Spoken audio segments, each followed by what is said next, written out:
तो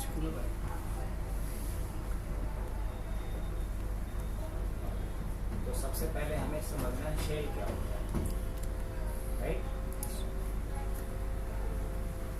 लिखते हैं एक लाइन इसके बारे में।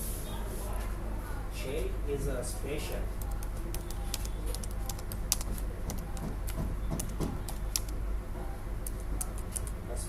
program in Linux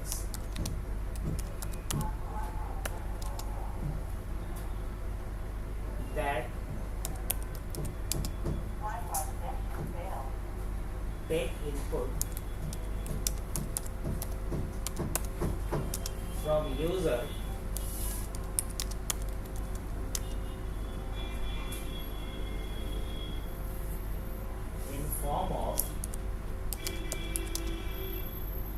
अलग अलग होगा, इन और फॉर्म अलग, in form of different commands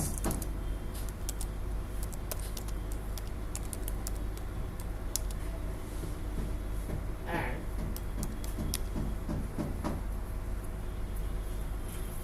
interpret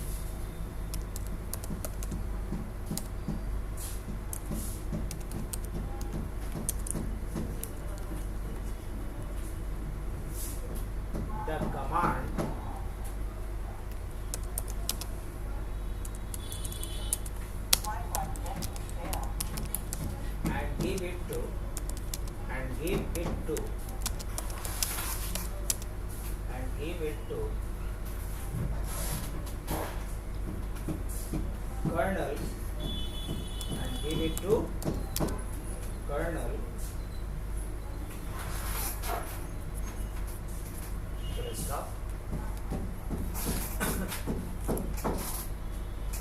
In Linux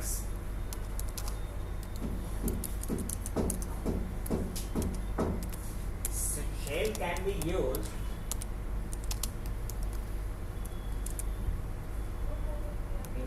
shell can be used through terminal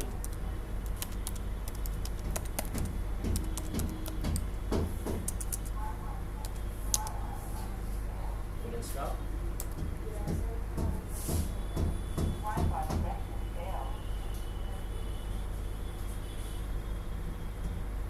Bash BASH is most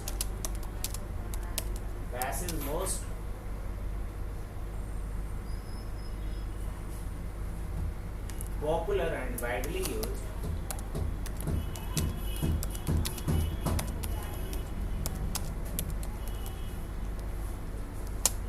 Linux shell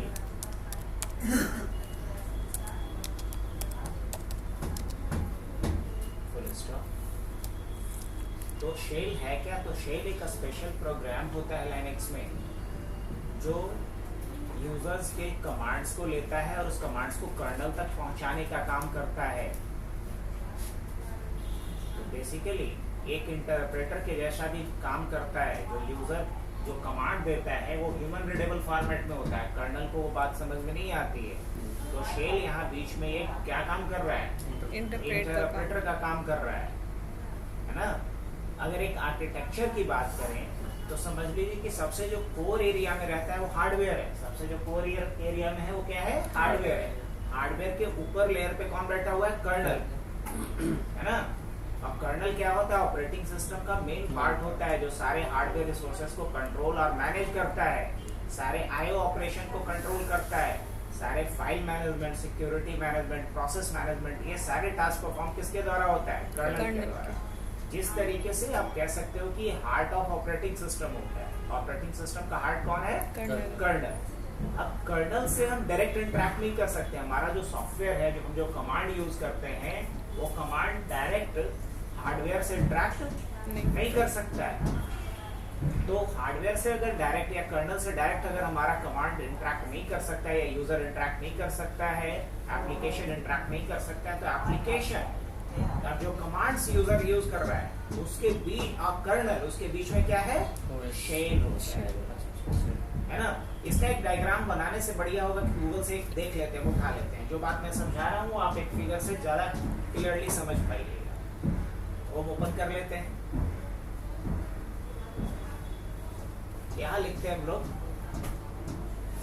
Linux shell.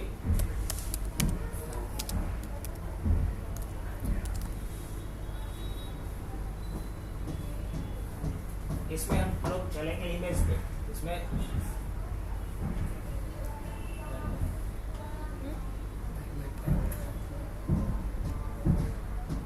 वहाँ चेंज करेंगे तब ना बात। लोकल होस्ट है अभी।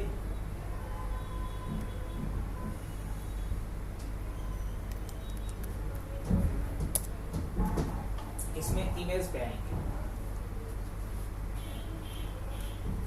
अब इसमें से कोई भी एक इमेज हाँ उठा सकते हैं।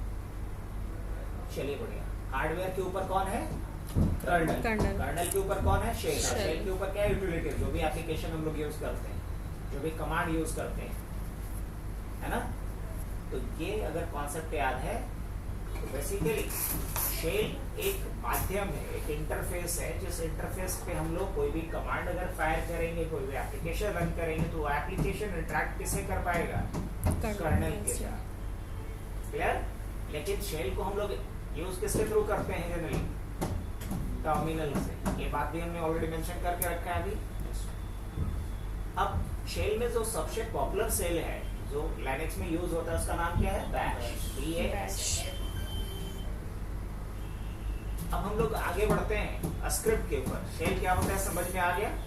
अब हम लोग आते हैं स्क्रिप्ट के ऊपर। स्क्रिप्ट क्या होता है?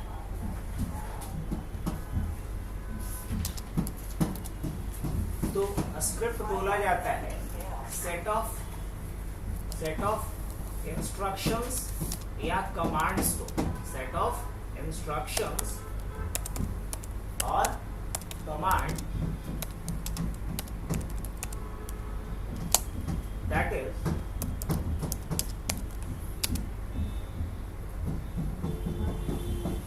responsible to perform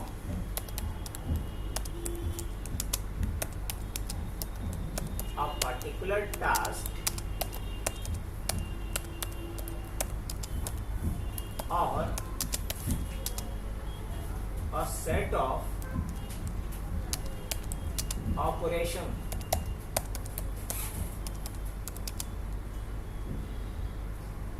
तो स्क्रिप्ट किसे कहते हैं? तो स्क्रिप्ट बोलते हैं सेट ऑफ इंस्ट्रक्शंस को या सेट ऑफ कमांड्स को, जिसे कि एक फाइल में लिखा जाता है ताकि उसके द्वारा हम एक खास काम को या एक से अधिक तरह के काम को करवा सके उस फाइल को यूज करके। अब मान लिया जाए कि मुझे कोई टास्क रिपीटेडली परफॉर्म करना है जिसके लिए मुझे 10 कमांड लिखने पड़ते हैं। तो अगर 10 कमांड लिख करके काम करवाते हैं और बार बार मुझे वो काम करवाने हैं, तो बार बार 10 कमांड लिखने के बजाय क्यों ना एक फाइल का सिर्फ नाम लिख करके वो काम करवा लिया जाए? कितना इजी रहेगा। लेकिन ये काम हम किसके थ्रू कर सकते हैं? स्क्रिप्ट के थ्रू कर सकते हैं। तो स्क्रिप्ट कुछ अलग नहीं है। स्क्रिप्ट क्या है? एक फाइल होता है। स्क्रिप्ट क्या है? फाइल है जिस फाइल में सेट ऑफ इंस्ट्रक्शंस या सेट ऑफ कमांड्स को लिखा जाता है एक सीक्वेंस में, ताकि उस फाइल को यूज करके कोई खास काम या किसी एक से अधिक तरह के काम को करवाया जा सके। क्लियर? स्क्रिप्ट क्या होता है? अब रही बात कि शेल स्क्रिप्टिंग क्या है, तो आप लोग भी बता सकते हैं शेल स्क्रिप्टिंग क्या होगा। शेल स्क्रिप्टिंग बेसिकली एक अप्रोच है, एक तरीका है, एक प्रोसेस है लाइनेक्स में किसी प्रोग्राम को लिखने का, है ना। तो लिखते हैं process to right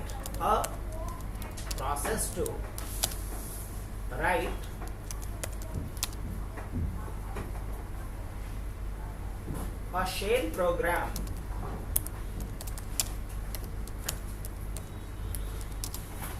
in Linux is called Linux shell scripting. Is called Linux shell scripting.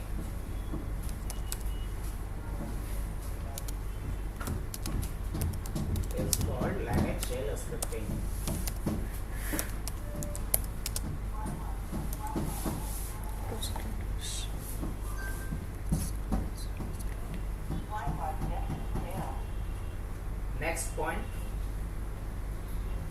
अब ये समझ में आ गया हम लोगों को कि शेल क्या होता है, स्क्रिप्ट क्या होता है, सेल स्क्रिप्टिंग क्या होता है। अब देखना है कि सेल स्क्रिप्टिंग के क्या फायदे हैं, क्यों सेल स्क्रिप्टिंग करेंगे। देखिए advantage of shell scripting, advantage of shell scripting.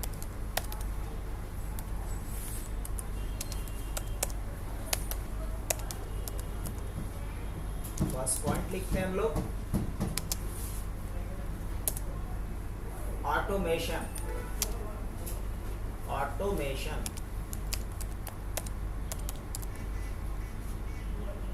Automation ये पहला बेनिफिट है किसका यूज करने का, शेल स्क्रिप्टिंग यूज करने का। हम किसी भी टास्क को क्या कर सकते हैं, ऑटोमेट कर सकते हैं with the help of script. Second point की तरफ आते हैं, तो daily backup, daily backup, daily backup.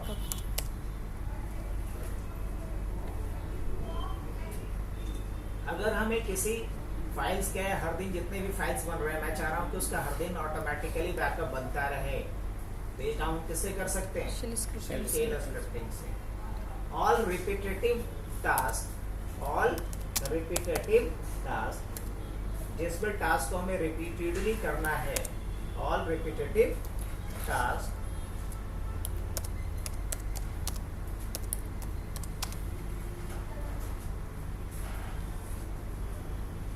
Next, task scheduling. Task scheduling, अगर हम किसी भी टास्क को शेड्यूल कर देना चाह रहे हैं कि फ्यूचर फलाने डेट में फलाने टाइम पे वो अपने आप हो जाए, तो ये काम भी हम किसके थ्रू कर सकते हैं, शेल स्क्रिप्टिंग के थ्रू कर सकते हैं।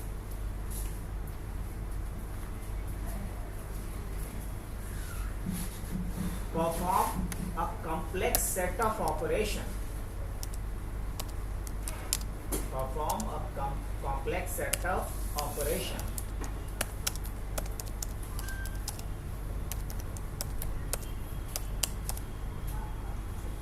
set of operation, that's it। I think ये पांचों पॉइंट समझ में आ रहा होगा। yes।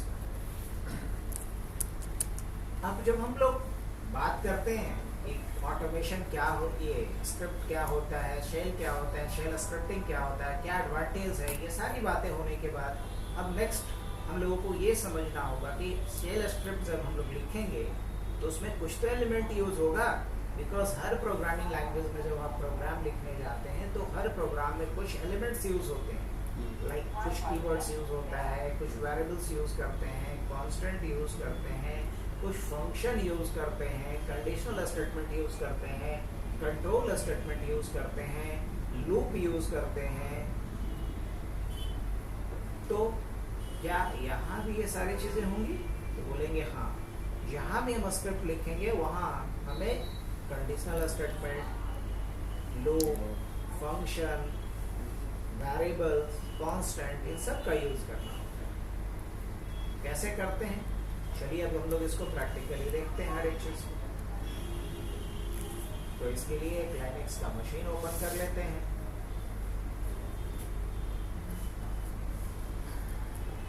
क्लिक करते हैं इस पे,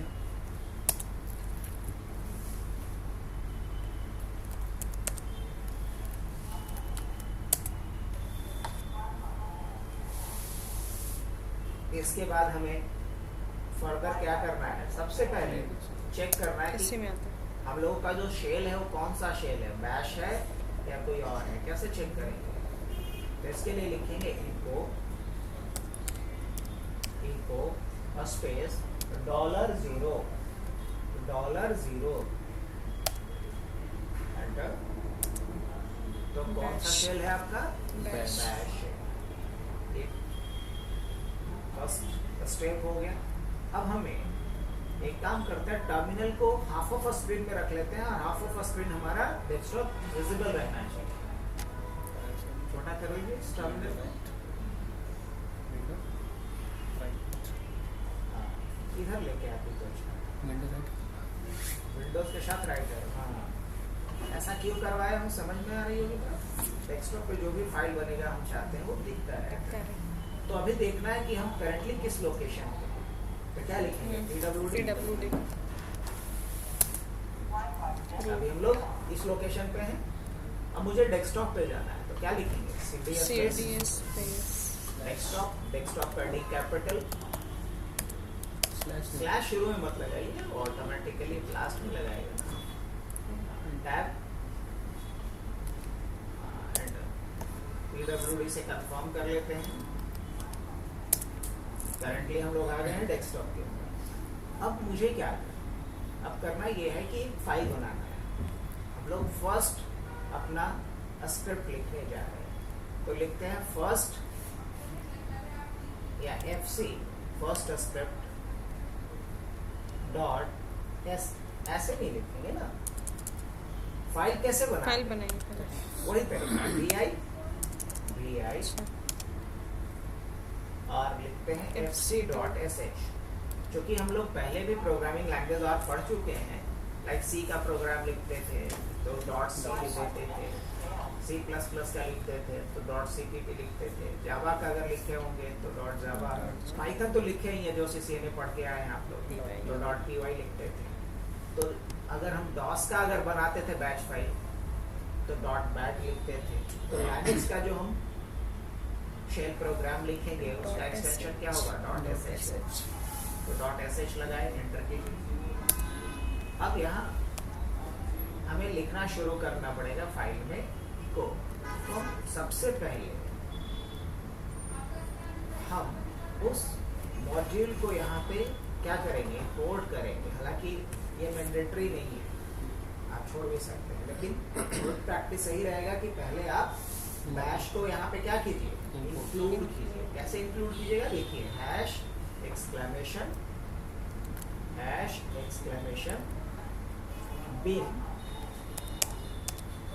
स्लैश बैश।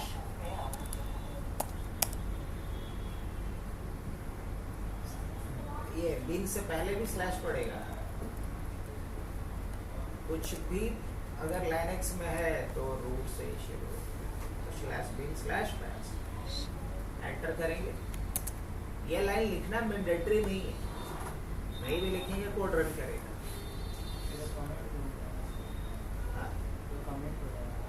नहीं, कमेंट नहीं हो, हैश के साथ एक्सक्लेमेशन, हैश के साथ क्या है, एक्सक्लेमेशन स्पेस रहेगा तब कमेंट हो जाएगा। अब क्या करना है यहाँ पे, अब यहाँ हम लोग लिखते क्या है, पहला लाइन एक मैसेज प्रिंट कर रहे हैं। तो कैसे प्रिंट करेंगे, कोई भी मैसेज लिखेंगे इको। जैसे अगर हम लोग पाइथन पढ़ेंगे तो इसके जगह पे हम लोग क्या लिखते थे, प्रिंट। अगर कुछ भी मैसेज हमें कंसोल पे प्रिंट करना होगा तो क्या लिखते थे, प्रिंट। अगर सी पढ़ के आए हैं तो प्रिंटर लिखते थे, C++ पढ़ के आए हैं तो सी आउट लिखते थे, जावा पढ़ के आए होंगे तो system.out.println लिखते थे या प्रिंट लिखते थे। क्या याद आ रहा है सब? अगर हम PHP के बैकग्राउंड से रहते तो हम या तो प्रिंट या प्रिंटर या डंप, मेमोरी डंप या फिर इको, सब कुछ। अगर जावा के बैकग्राउंड से, जावास्क्रिप्ट के बैकग्राउंड से होते तो वहाँ राइट यूज़ करते या console.log यूज़ करते। खैर वो बहुत दिमाग नहीं लगा, इको के बाद स्पेस देते हैं, डबल कोट्स में जो मैसेज प्रिंट करना है वो डालते हैं। तो मैसेज प्रिंट करते हैं, hello this is my first shell scripting language, this is my first shell scripting language.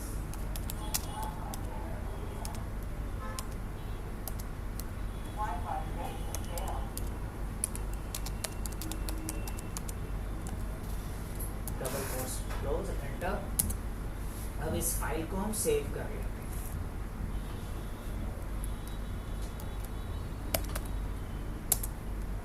अब जब आप कोई भी फाइल बनाते हैं तो उस पे एग्जीक्यूट का परमिशन नहीं रहता है बाय डिफॉल्ट, ये रहता है? नहीं रहता है। अगर नहीं है तो देख लेते हैं। इसके लिए लिखेंगे LL और फाइल का नाम .sh।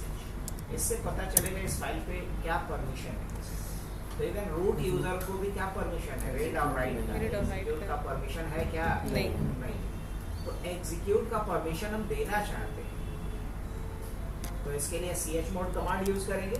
लिखेंगे chmod +x x stands for execute +x space file का नाम।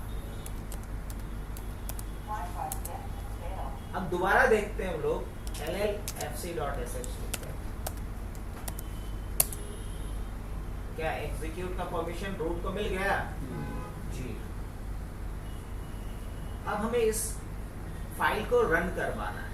पाइथन प्रोग्राम को रन करवाने के लिए क्या लिखते थे? पाइथन इंटरप्रेटर और फाइल का नाम। तो यहाँ शेल इंटरप्रेटर का नाम क्या है? sh। क्या नाम है? sh। तो लिखेंगे यहाँ पे sh। डायरेक्ट। हाँ, sh स्पेस फाइल का नाम। रन किया। इसको रन करने का और दूसरा तरीका भी, ./ और फाइल का नाम भी डाल सकते हैं। अगर नहीं आप sh लिखना चाहें, ./ और फाइल का नाम।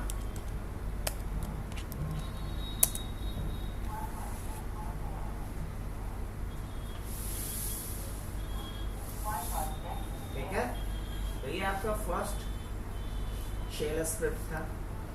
अब चलिए हम लोग सेकेंड शेल स्क्रिप्ट के ऊपर आते हैं, जिसमें हम दो नंबर को ऐड करना सीखेंगे।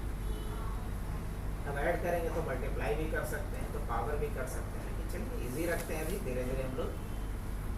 तो अब लिखते हैं, ये फर्स्ट था, एक सेकेंड बनाते हैं sc.sh।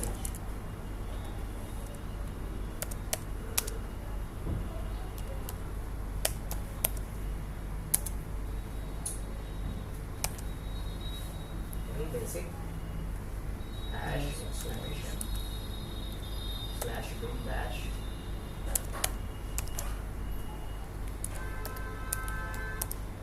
नीचे आते हैं। अब सर क्या लिखना है? अब मान लीजिए एक नंबर हम मानते हैं, ये हमारा ये नंबर, तो इसके लिए लिखते हैं var /var। ये नहीं सिर्फ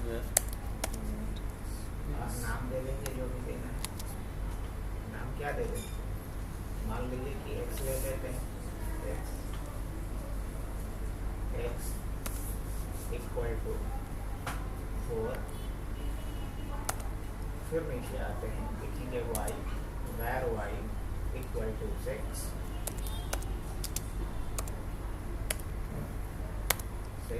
नीचे आते हैं, var z equal to x plus y।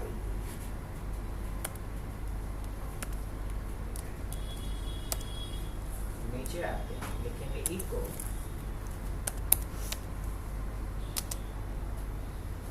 Double inverted comma addition of.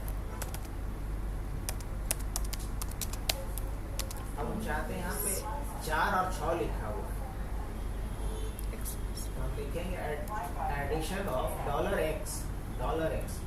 Variable के नाम के पहले क्या लगाते हैं? डॉलर लगाते हैं। तो $x ऐड दीजिए ना, प्लस मत दीजिए। अच्छा। एडिशन तो लिख ही दिए, अगर वो नहीं लिखते तो देखें add and $y space a फिर स्पेस $z डबल कोट बंद। अब फाइल को सेव करते हैं, परमिशन देंगे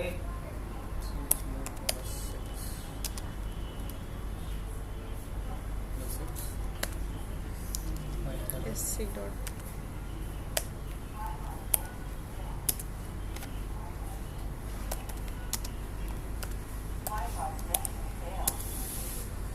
रन करते हैं।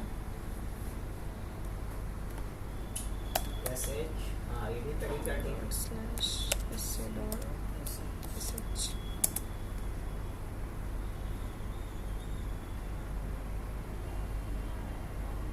स्पेस नहीं दिया क्या? command not found गड़बड़ है, चलते हैं कोड में वापस से।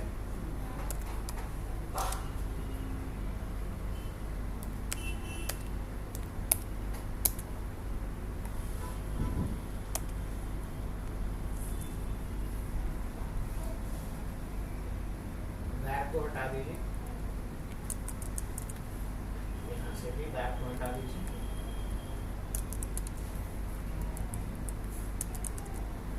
ओके, सेव कीजिए। अब दोबारा से रन कीजिए। अब क्या है, addition of 4 and 6 is x plus y। नहीं ना, यहाँ तो वैल्यू ना आना चाहिए था। अच्छा, चलते हैं जरा वहाँ कोड में क्या गलती हुई है। x plus y को सर स्ट्रिंग ट्रीट करना है। तो यहाँ $x $y देना पड़ेगा जहाँ भी है, नहीं समझे। इक्वल टू के बाद जो $x दिया हो, मैं बैड वहाँ पे क्या होना चाहिए, $x $y। बिकॉज सभी वेरिएबल को रीयूज करेंगे तो उसके पहले क्या लगाएंगे, $x $y $।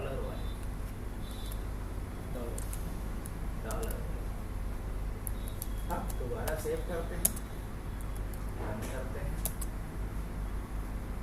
4 प्लस 6 जबकि यहाँ आना क्या चाहिए, 10 आना चाहिए। वैल्यू दे दिए सर, ऐड नहीं किया। एडिशन ऑपरेटर को तो समझता हूँ। $z भी होगा क्या? स्पेस पड़ेगा क्या सर $x के बाद?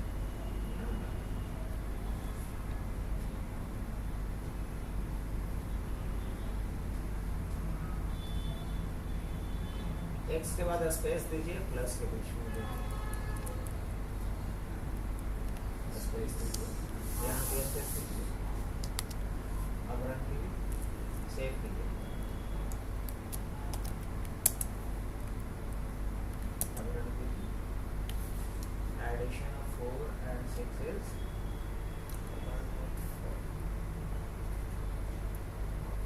प्लस। वापस से आते हैं कोड में।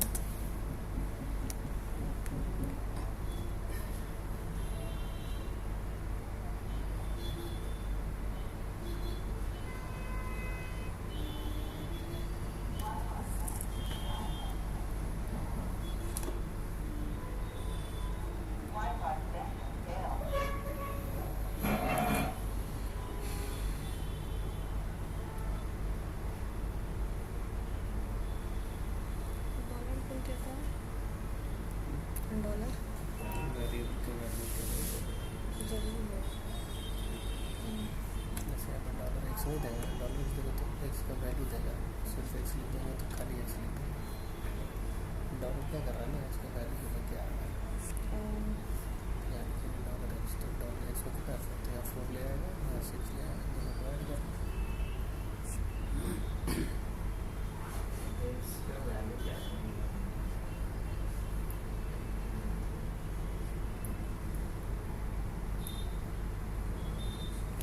शायद सिर्फ z है और यहाँ $z है।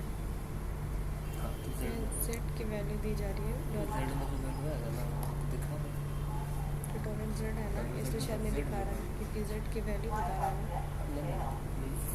एक काम कर रहे हैं, ऊपर में जो वैल्यू कॉन्स्टेंटली ले रहा है उसको यूजर से इनपुट ले लें। हाँ यूजर से इनपुट ले लेते हैं जो x लिए हैं, नहीं उसके लिए लिखना पड़ेगा रीड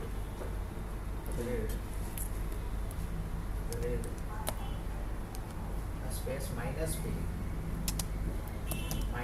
यूजर से रन टाइम पे इनपुट लेने के लिए read -p space double quote में जो मैसेज देना है वो दे लेंगे।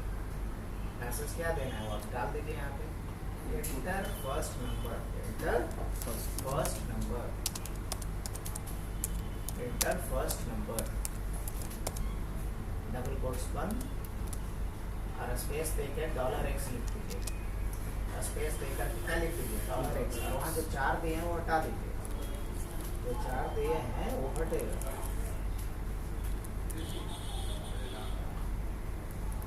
बहुत बढ़िया। उसी तरीके से y के लिए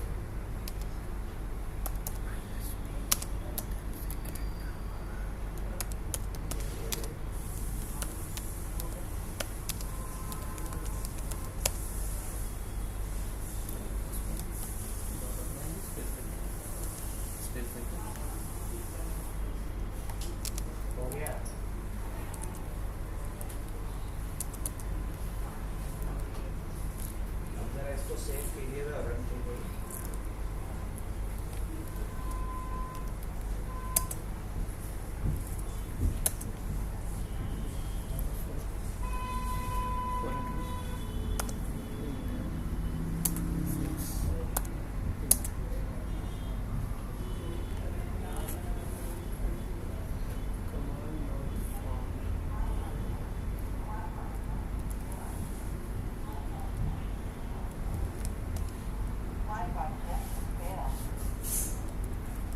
नहीं काम किया कमांड नॉट फाउंड बताया लाइन नंबर कौन सा?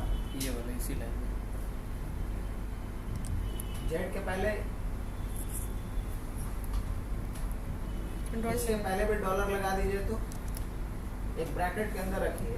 डॉलर एक्स डॉलर वाई को एक ब्रैकेट के अंदर रखिए। हाँ यही है इंसर्ट बोल Insert जाइएगा। तुमने क्या किया था? अच्छा 2 नंबर पूछा था। Yes sir. हाँ दोनों नंबर इनपुट पूछा वाला था काम हुआ था आपका। इसके पहले डॉलर लगा दीजिए तो कन्वर्ट करना। इसके पहले अच्छा ब्रैकेट इक्वल टू के बाद और स्मॉल ब्रैकेट के पहले यहाँ पर डॉलर। अब देखिए तो रन करके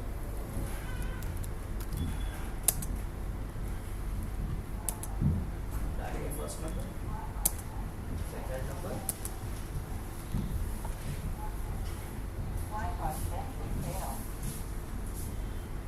आइए तो कोड पे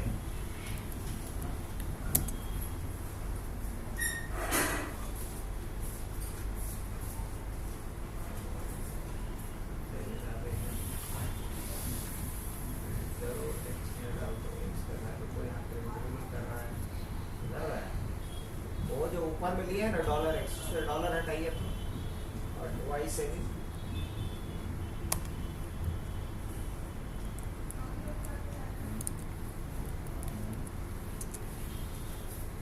अब रन कीजिए सेव कर दें।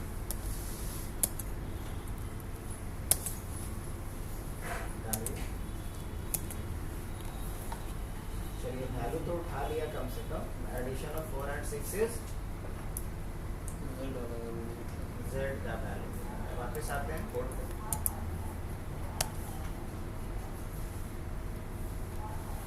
यहाँ पे डॉलर लगेगा।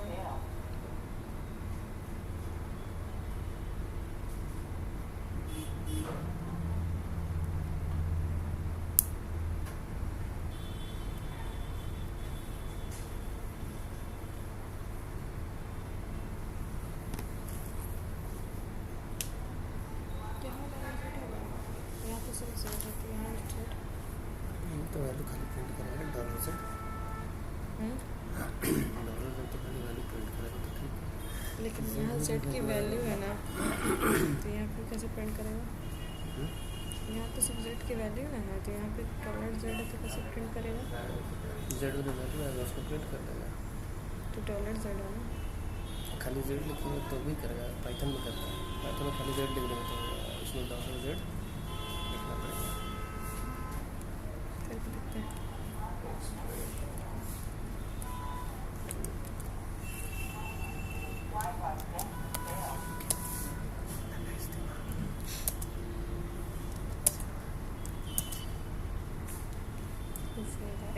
जो लिखे प्रिंट कर दिए।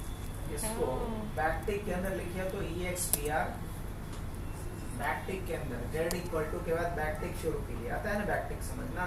नहीं। ठीक है बैकटिक नहीं समझते हैं। ये यहाँ पे ये जो है ना ये हाँ ये वो बैकटिक कहाँ डालना? जेड इज इक्वल टू बात से इक्वल टू के बाद बैकटिक शुरू कीजिए। और dollar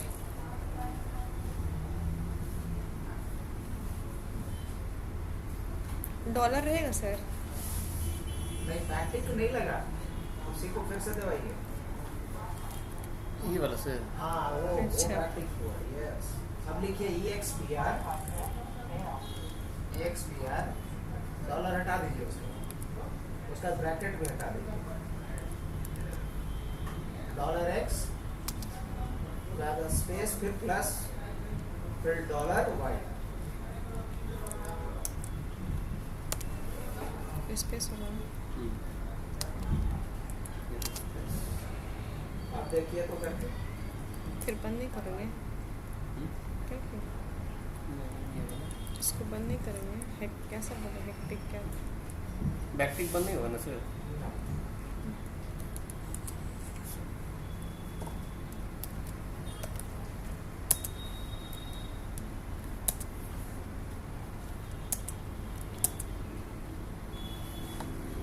Unexpected end of line, end of line, we are looking for matching. मैं बैकटिक मांग रहा है सर, मैचिंग का। बैकटिक का मैच मांग रहा है। चलिए फिर दोबारा ये जाइए, उसको हटाइए। जेड के पहले जेड इक्वल टू के बाद एक डॉलर लगाइए, बैकटिक हटा दे। हटा दीजिए, डॉलर लगाइए, ब्रैकेट शुरू कीजिए, स्मॉल ब्रैकेट, ये एक्स पी आर को बिठा दीजिए, फिर एक ब्रैकेट लगाइए, स्पेस हटा दीजिए, और यहाँ पे एक दो ब्रैकेट और बंद कर दीजिए, बस अब रख दीजिए।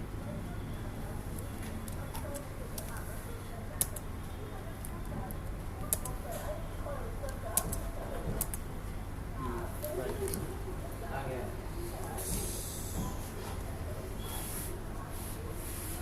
तो यूजर से इनपुट लेने के लिए हम लोग सीख लिए, पूरा लिख लो। वेरिएबल भी बना सकते हैं डायरेक्ट। लिखिए। एक्स और वाई यहाँ पे क्या है? वेरिएबल है। रीड क्या है?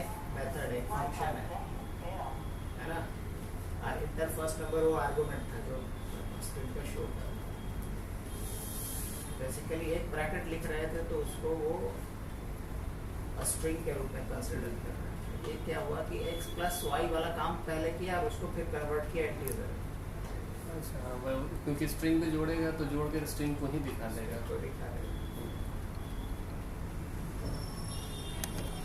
ओके। तो ये पहला एक प्रोग्राम लिखे जिसमें दो नंबर को ऐड किए। अच्छा चलिए एक तीसरा प्रोग्राम लिखते हैं हम लोग।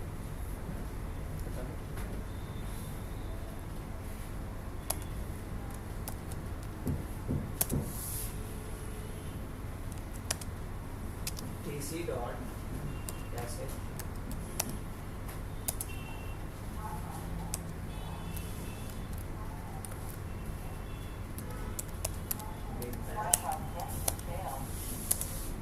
अब हम चाहते हैं कि किसी इस सिस्टम का पहले तो हमें दिखा दे कि क्या होस्ट नेम है, उसके बाद हमसे पूछे कि नया होस्ट नेम क्या रखना है, और जो नया होस्ट नेम हम डालें वही होस्ट नेम इसका चेंज कर दें। मतलब एक ऐसा हम स्क्रिप्ट लिखना चाहते हैं जिससे कि होस्ट नेम दिखा भी दे और बदल भी दे। नहीं क्या? तो सबसे पहले तो होस्ट नेम दिखाना है, तो दिखाने के लिए लिखेंगे होस्ट इक्वल टू, होस्ट क्या है? Variable equal to dollar dollar bracket host name. इससे क्या होगा? होस्ट नेम दिखा देगा। ये आ जाएगा किसके अंदर? होस्ट के अंदर। अब नीचे आएंगे, अब इसको प्रिंट करना है तो क्या लिखेंगे? इक्वल स्पेस डबल कोट लिखेंगे होस्ट नेम कोलोन, स्पेस देंगे कोलोन। ये डेकोरेटिव पार्ट है तो जरूरी नहीं है, बस ऐसा लगेगा। स्पेस अब लिखेंगे डॉलर होस्ट, क्योंकि होस्ट नेम किसके अंदर आ गया होगा? होस्ट के अंदर। होस्ट। नहीं चलिए नीचे आते हैं। डबल कोट्स बंद नहीं होगा, इसको रन करते हैं पहले। क्या लिखेंगे?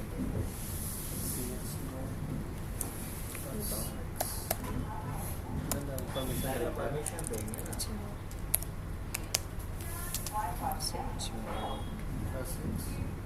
DC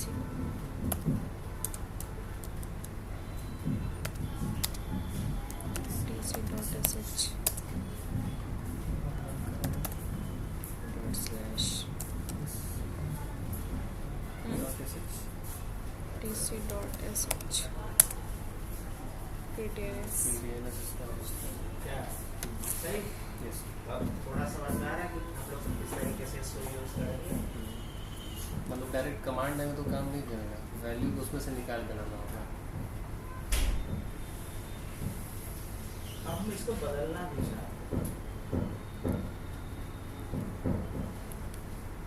सही है. नीचे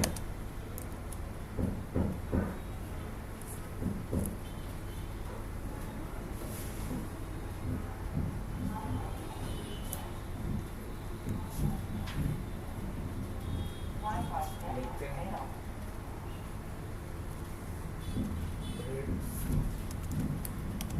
माइनस पे इंटर डबल कोट्स में लिखना है inter new host name. Inter new host name.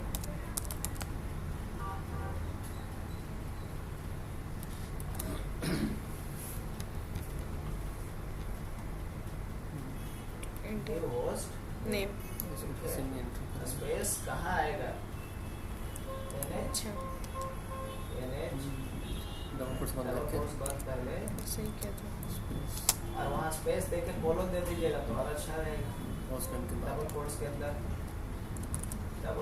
अंदर में ही डबल कोट बंद स्पेस अब लिखेंगे NH मतलब न्यू होस्ट. एंटर. अब जो न्यू होस्ट है उसी को हमको किसमें सेट कर देना है? होस्ट में Host name. तो लिखेंगे host name CTL host name CTL और यहाँ पे पास कर देंगे क्या? $NH $NH.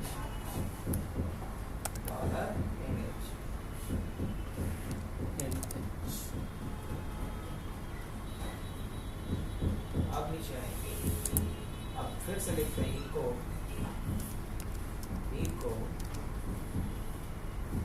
Host name colon ऐसे डबल कोट के अंदर न्यू होस्ट नेम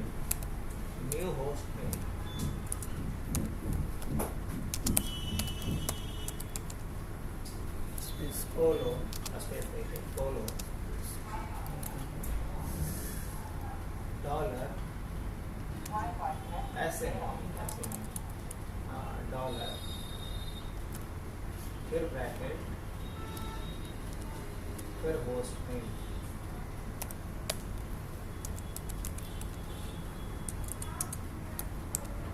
ब्रैकेट बंद डबल कोट्स बंद. सेव करते हैं रन करते हैं.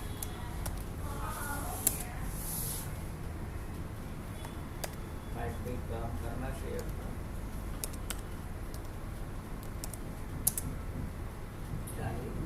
पहले दिखा दिया कि होस्ट नेम नया नाम मान लीजिए कि इसका रखना है LSRB1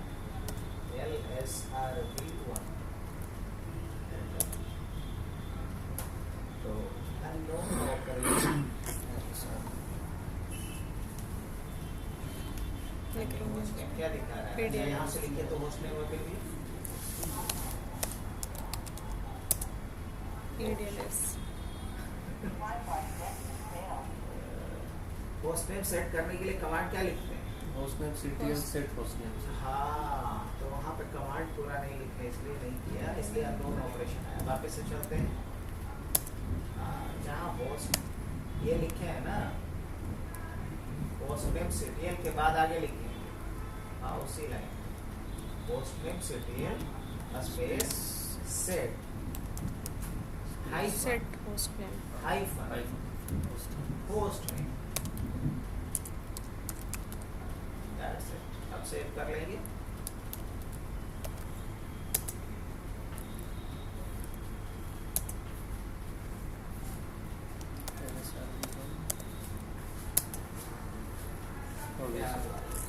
Set host name. तो कुछ समझ में आ रहा है?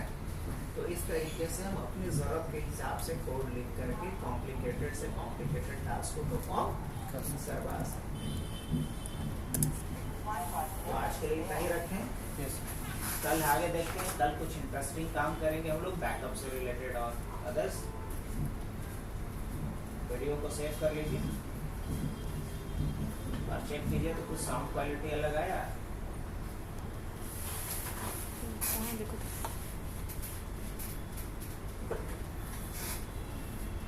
उसमें राइट क्लिक कीजिए, शो टूलबार, शो टूलबार,